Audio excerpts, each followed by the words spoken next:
There's a whole team of people that are checking things along the way. So it's not a single official that's looking out for approvals. Welcome to Arc Salt Lake on your Thursday morning. Time right now is 7 o'clock. Data centers, they are a big topic of conversation, especially with how they are regulated. Arielle Harrison reported on those regulations, speaking with experts in this subject. We're going to take a look at her story right now, and then after that, we're going to go in depth with Arielle herself. Well, after reporting on tax incentives recently and lawmakers' plans to study large-scale data centers, I wanted to look into another question that kept coming up. When one of these massive projects is proposed, who actually gets to say yes? I feel like if we move forward with it, we lose control of what comes into our county. I have deep concerns about water usage with this project if it does go through. Community members in Tooele recently voiced concerns during a public hearing as county leaders considered new rules for data centers. But beyond water, traffic, and growth, another question kept resurfacing.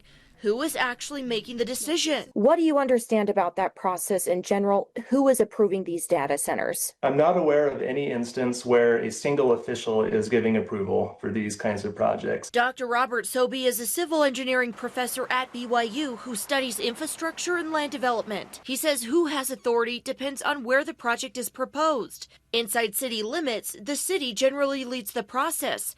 Outside cities, counties, state agencies, and sometimes even the federal government can all play a role. How do the state, county, and city governments all interact when it comes to a facility like a large-scale data center coming in? Yeah, I think that remains to be seen. We're figuring that out. He says projects typically move through multiple layers of review, including zoning, planning commissions, engineers, fire officials, and elected leaders. There's a whole team of people that are checking things along the way. So it's not a single official that's looking out for approvals. Politicians often have political or economic reasons to invite certain activities or businesses into their city, but they still have to follow that process that's been set. But Sobey says the growth of AI data centers is changing the conversation.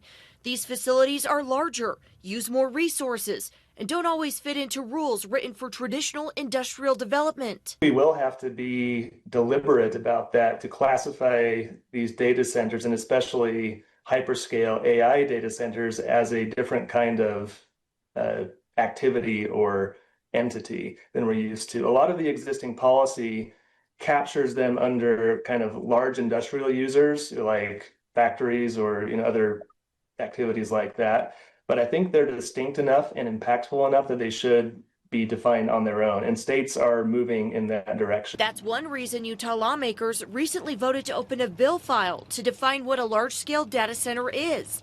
Representative Paul Cutler says it's not that data centers are new, it's that AI has changed their size, their impact, and the questions lawmakers are being asked to answer. This shift means we need to think about things differently. As these data centers get bigger, we need more guidelines and more help to help the local officials make a good decision on whether it's appropriate for their community. Cutler says lawmakers expect to learn more in August when they meet to review information about data center development, including current regulations and tax incentives. That will help us determine what needs to be changed or updated for this age of AI. And until those questions are answered, communities say they want decision makers to slow down. I don't feel like any tax benefits are worth losing that control. We could be the example for the entire country rather than be part of the big mess that's going on. That August meeting is expected to help shape whether lawmakers move forward with new definitions or other changes during next year's legislative session. And tomorrow morning, we dive further into the land use and zoning discussion. Arielle Harrison, KUTV 2 News. All right, I'm joined by Arielle right now. We convinced her to wake up really early and come into the podcast room here. Arielle, I sit across from you in the newsroom, and I'm always seeing you work on data center stories, it feels like anyway. It does. It feels like it's my new beat. Okay, For it feels like it's the beat for all of us because there's so much attention. So you've been, spending weeks digging into all aspects of this. What's the biggest thing you've kind of learned in covering these stories? Well, people pronounced data 2 different ways. As I've been reporting, I say them interchangeably, but yeah. Data and data, right? Yeah. I say data, so yes. That's been a quirky thing, but really, Lincoln, truly, people really care about this issue, and people continue to show up at different community meetings to really understand and learn what's going on. I think we obviously saw that in Box Elder when that first happened with the Stratos project. A lot of public interest and outcry for that matter. But I attended a recent meeting that I showcased a little bit in that latest story we did, where it was quite a large turnout for a public hearing to discuss just looking at regulations there in Tooele County. But you talked about how every time you see me, I'm talking to you about data centers, data centers, data centers. It's been like a 3-part series. My part 3 aired last night, which really was asking the question, okay, who is approving these projects? Right. So did you get to answer that question? It's a complicated one to answer, right? Yeah, so I had to go to an expert, and the gentleman we just heard from, he's a civil engineering professor at BYU and specializes, well, his expertise and understanding is mainly in the municipal processes. But yeah, we took that question to someone like him surrounding land use, zoning, permitting, and he more or less told me, yeah, the answer isn't simple.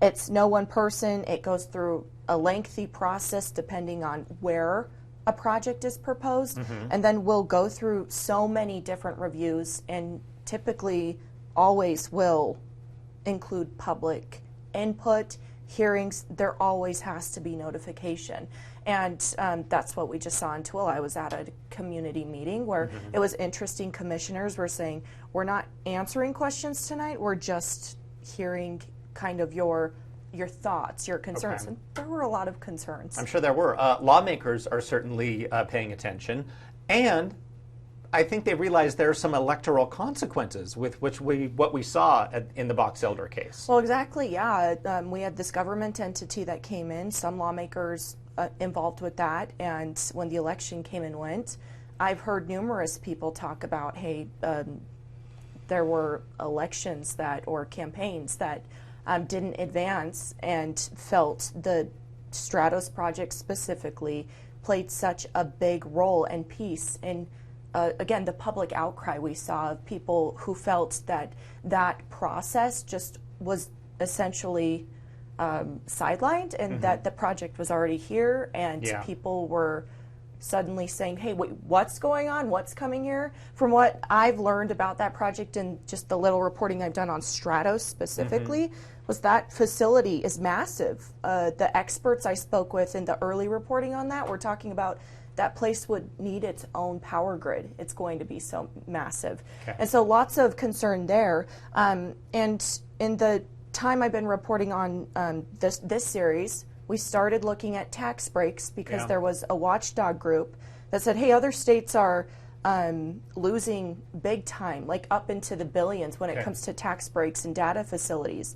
Then we took that question, watchdog findings, to lawmakers that sit on an interim committee at the legislature that just recently decided to open a bill file to Lincoln just now look at defining what is a large-scale data center. A simple question that they still need to define. Well, and data centers aren't new. So that's what the new thing is. You asked me, like, lawmakers are looking at this now. It's because, for more or less, these newer data centers, the large scale, they are new. AI is changing the landscape, the conversation. So we're having to evolve with that. All right, Arielle Harrison, like I said across from you, I don't think you've done your last data center story. I know. So thank you for kind of coming in and trying to educate us on this. I know it's a complicated topic, so we appreciate it.